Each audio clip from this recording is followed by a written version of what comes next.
आशाताईंच्या दर्शनासाठी सर्वसामान्य नागरिक असतील किंवा मग त्यांचे चाहते असतील ते दिग्गज कलाकारपर्यंत सगळेच आपण बघतोय अंत्यदर्शन घेण्यासाठी दाखल झालेले आहेत। दुपारी 4 वाजता आशाताई यांच्या पार्थिवावरती अंत्यसंस्कार केले जाणार आहेत आणि त्याच आधी आता उपमुख्यमंत्री एकनाथ शिंदे यांच्याकडून देखील आशाताईंच्या पार्थिवाचं अंतिम दर्शन घेण्यात आलेलं आहे।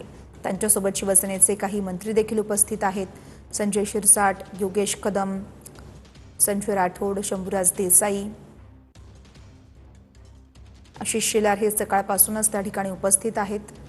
तर अगदी काही वेळापूर्वीच उद्धव ठाकरे यांनी देखील सहकुटुंब येऊन या ठिकाणी आशाताई भोसले यांच्या पार्थिवाचं अंतिम दर्शन घेतलेलं आहे।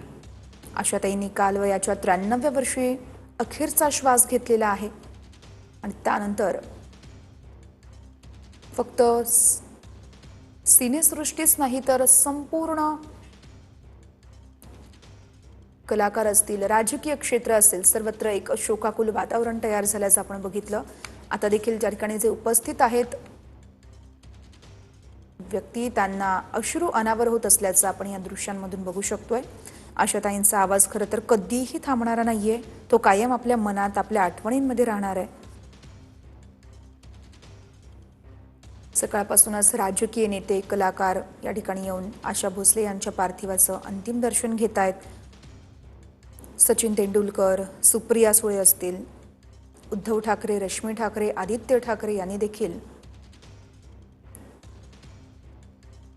आशा भोसले यांच्या पार्थिवाचं अंतिम दर्शन घेतलेलं आहे। भोसले कुटुंबियांची इथं सांत्वनपर भेट घेतली जाते। आपण ही दृश्य बघत आहोत। आशा भोसले यांचे पुत्र, त्यांची सून आणि त्यांची नात देखील या ठिकाणी उपस्थित असल्याचं आपण बघतोय। खरं तर आशाताई भोसले यांची नात जनाई आणि आशाताईंचं एक वेगळंच नातं सगळ्यांनीच बघितलेलं आहे। सोशल मीडियावरती देखील जनाई या नेहमीच आपल्या आजीबाबत पोस्ट टाकायच्या। त्यांचं जे बॉन्डिंग आहे, आजी आणि नातीचं नाही तर एका मैत्रिणीसारखं त्यांचं बॉन्डिंग असायचं, ते नेहमीच त्या पोस्टमधून सांगण्याचा प्रयत्न करायच्या। त्यांना देखील गायनाची आवड आहे आणि आता उपमुख्यमंत्री एकनाथ शिंदे या जनाई यांच्यासोबत आपण बघतोय संवाद साधतायत, सांत्वन करतायत। आशा भोसले यांच्या पार्थिवावरती दुपारी 4 वाजता अंतिम संस्कार केले जाणार आहेत आणि त्याच्याच आधी अंत्ययात्रा देखील निघणार आहे। अगदी थोड्याच वेळात इथं अंत्ययात्रेला सुरुवात होईल।